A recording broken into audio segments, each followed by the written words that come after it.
Hey guys, so battery went dead and we lost a little bit of that, but we've got to start across the flat portion of the ceiling. You can see right up in there is where the angle changes. We'll end up making a trim board to cover that gap when we're done. We've got to start. We got one light mounted. We're actually going to put 6 of those up. We're going to put 3 on the angle portion, and then we're going to put 3 up on the flat. And of course we'll put lights where they need to be, like over workbenches and stuff like that. So now where we're at is we've gone about as far as we can go. You can see that we're working right on top of the pile. So what I'm going to end up doing now is actually moving that pile over on the other side of the trailer. The trailer worked very well for staging, so we're going to go ahead and take the time to move that pile and keep on working off the trailer and try to get this finished up. There's a little bit more back here that we're going to cut in. So we'll probably get you set up somewhere where you can watch that, and you can watch me finish that up, and we'll come back once we get the pile moved. So hang on a minute, we'll get you moved. I don't think that'll be too bad while I'm walking around on the trailer deck. So we're going to go ahead and we're going to cut a few more pieces and get this finished up.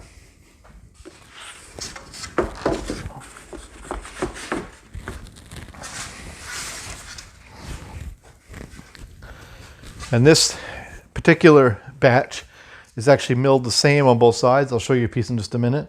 So we're having to pick the good side and put the good side down. And each end is going to have a trim board capping the gap, which I'll point out down here. So we're only really having to square one end of it when we're working on an area that we've already been on.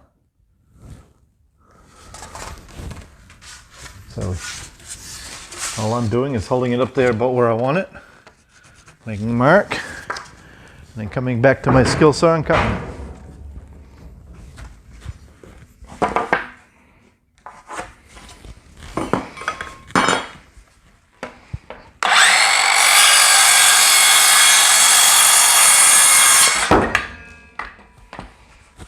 So I'll show you what I mean by the end of it. Let's see if we can get up close enough to the camera here.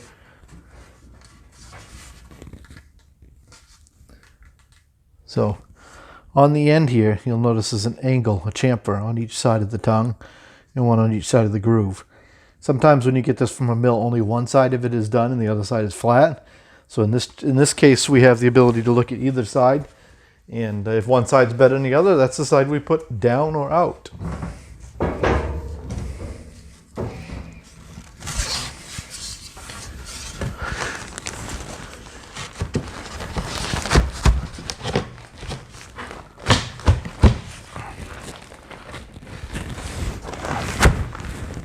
Sometimes they're a little warped one way or the other, and they take a little persuasion.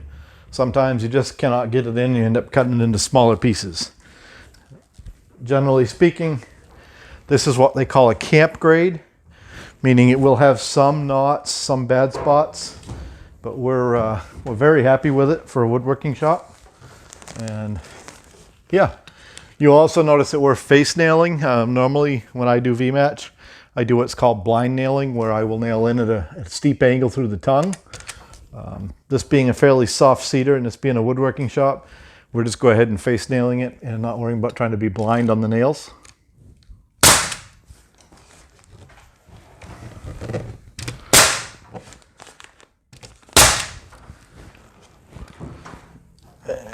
We better reload on some nails here.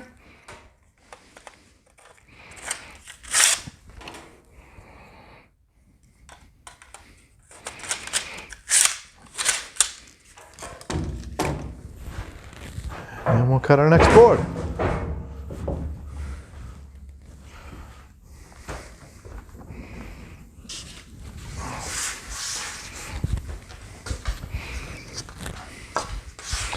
And this, I'll try to point this out. Hopefully you can see this okay. This side of the board looks real nice. This side of the board, you can see, has some insect damage. So we'll put that side up.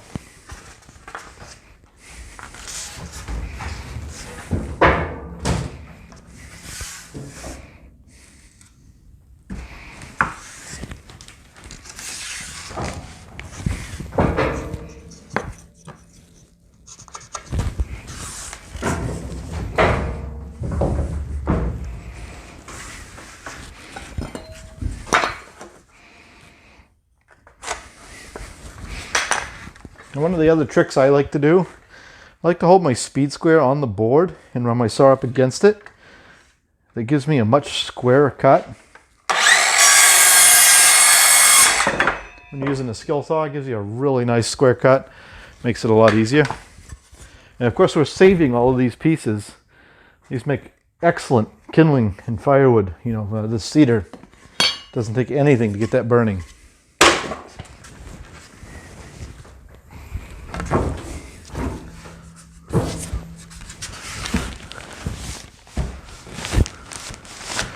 And I find that if you put one end in first like that and work your way down, it's much easier to get it into where you want it to be. Could carry a rubber mallet with you for tapping on it. Don't want to hit it with a regular hammer because you will damage the tongue and the next course will not want to go on. You'll also notice that a lot of times I abuse my nail gun and I use that end of it, tap it into place.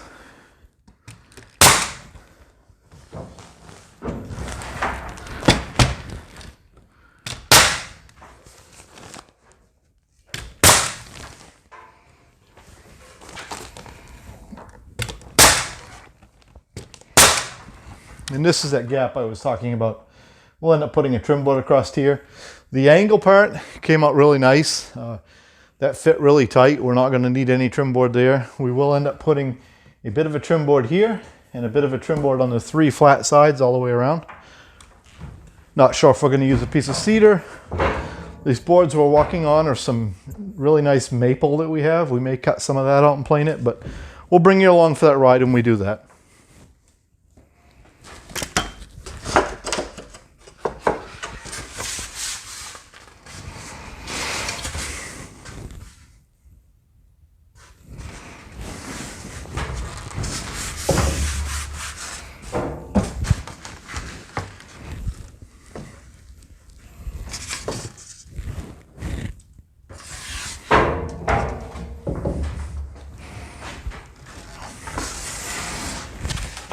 Got my pencil on that one, so you get to watch me improvise.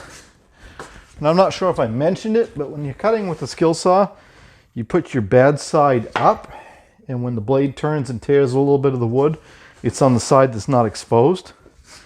I'll show you what I mean here in just a minute. So the side I just marked is what we consider the bad side. It's the side going against the ceiling where you won't see it. So once I cut it, I'll show you what I mean.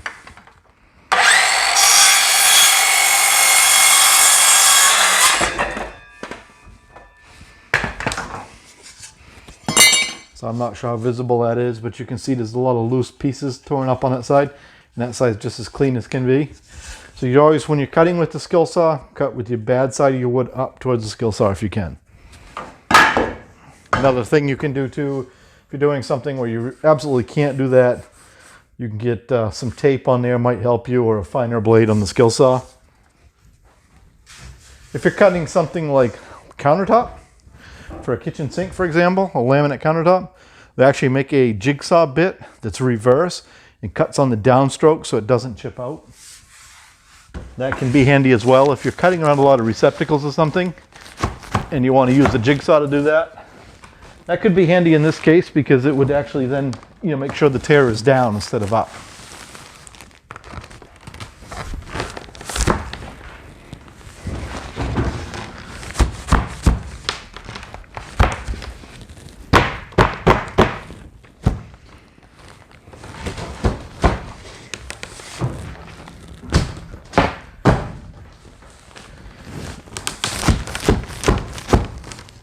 And sometimes it's just plain miserable to get this stuff to go together.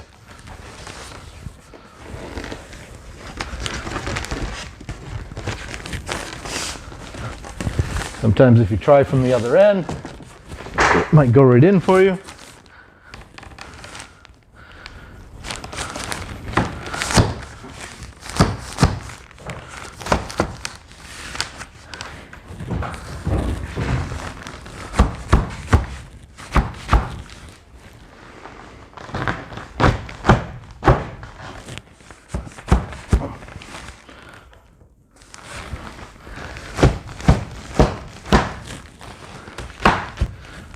the sides, it just falls right in place.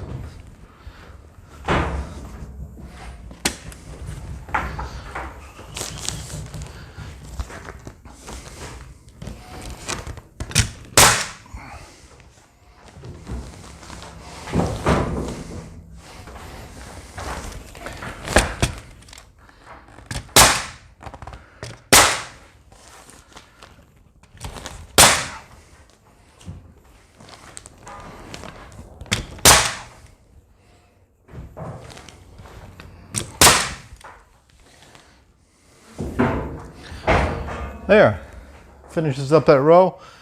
Now what we're going to do is we're going to move all the wood over onto the other side of the trailer so we can continue on for a couple more runs. You will notice that I am not actually cutting this on the middle of a ceiling joist. And the reason for that predominantly is just to minimize waste. It's not structural in any way. It's just purely decorative, covering the insulation. So we're going ahead and just letting the ends run wild. And because they are tongue and groove, the next piece goes over that. I can show you what I mean here. It's a little scrap. So you take the groove, the next piece goes over that and pulls them right in line and holds them nice. So if I'd have cut these two pieces, I'd had to cut a foot off this one and a foot off this one. I'd end up throwing away 2 feet off those two boards. So it does minimize a lot of waste. So if you're in a place where on the walls, I did break it on the studs because somebody might lean on it. But if you're in a place where nobody's going to lean on it or push on it, you know, the tongue and the groove will actually do a really good job of holding the boards lined up. Sometimes you will have to struggle a little more to get the tongue and the groove together. But again, I think it's worth it because you can see, I can show you around, but we have very little waste. All right, so we are back. We've got all the wood moved over to the other side of the trailer now. And we're going to go ahead and try to finish this out today. This is today's project. You'll notice we do have the lights up. We did another video on that, so look for that. We got half of them up anyways, so at least we can see now what we're doing. So we're going to go ahead and get going. So we're going to put this on a little bit of a fast forward, so enjoy. And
Okay, so, all right, so we've gone about as far as we can go without running into the garage door hanger on the opposite side. You'll notice on this side here, we've already got it tied up. We're going to have to get a little creative here. I think what we're going to do is lift the door open, put a block under it on the garage, on the trailer, put this bracket on, and then we'll change that one. We have to make a bracket for this side over here because it's on an angle. You could just bolt together some of the angle iron like I've got up there now. The problem with doing that is it wants to go at an angle to match the roof. So we're actually going to weld up some angle iron, and we'll weld that 5/12 pitch on the angle iron so that it hangs level. I'm going to go up and get some measurements. I'll be right back. Yikes. That doesn't seem safe.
All right, so as you can see, we're at the point where we're gonna have to start ripping the pieces that go up in there.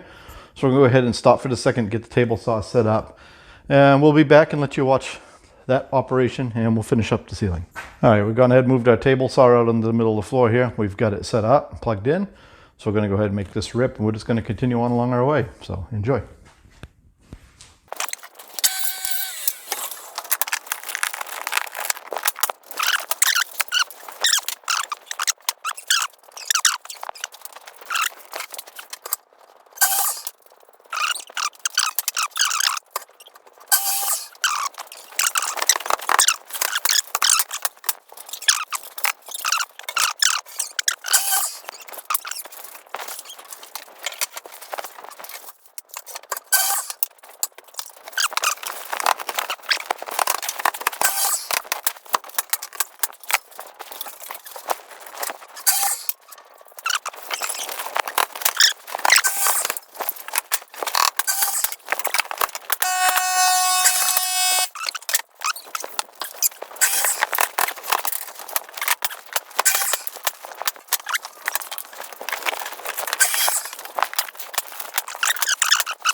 All right, that is the last of the ceiling. You'll notice it's all done over in here.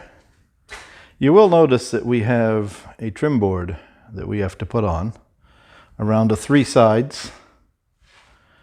And then remember, we have the trim board across where the angle changes too. So we're going to go ahead and do that. And then we'll come back and give you a quick recap after it's done. We get everything cleaned up. We'll try to, give you a tour around once it's a little bit easier to see. Right now, there's a little bit of everything. There's our next project. There's, my neighbor's project. So yeah, we've got to do a little cleaning. All right, so we're back out here in the shop. We've cleaned up our staging. We're done with the V-match. If you look behind me up here, you'll notice right back there, you'll notice we got the trim board on. I can see if I can get you a little closer view of it. We cut our 5/12 pitch right there to match this piece. And then we ran across to the corner, down around to that corner, and across the front. Now you'll also notice that right up in here, let's see if I can make you seasick. There we go. You almost can't even see it. It blends right in. What we ended up doing is actually cutting the back side of the groove off and then cutting about a 30-degree angle on the other side. And that fit right up in there nice and kept that gap between the angle changes. So that pretty much, like I say, wraps up the V-match. So you can see we've got the shop pretty well cleaned. You can also see over here on the bench, I'll get you a little better view. There's a couple upcoming videos, 3 of them. Got to finish up the lean-to out back. We've got some electrical work to do in the barn so that we can get the heated water trough running. And there's our smoke detectors that we've got to finish up in here. You might see some window work inside. We had to move a window. We're going to have to insulate and retrim that.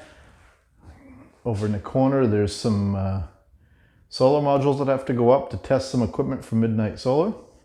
And then we're already starting to get the parts for our mini split to heat this room. So that'll be another exciting video. We're going to do a do-it-yourself heat pump mini split install.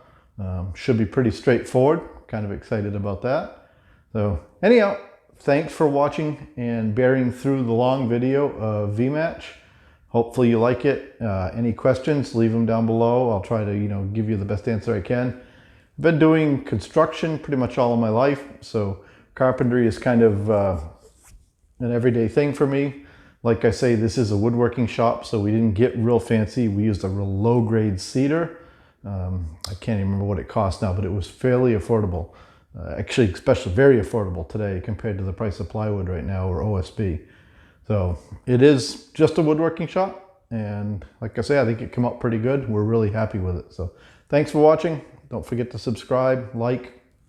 See you in the next video.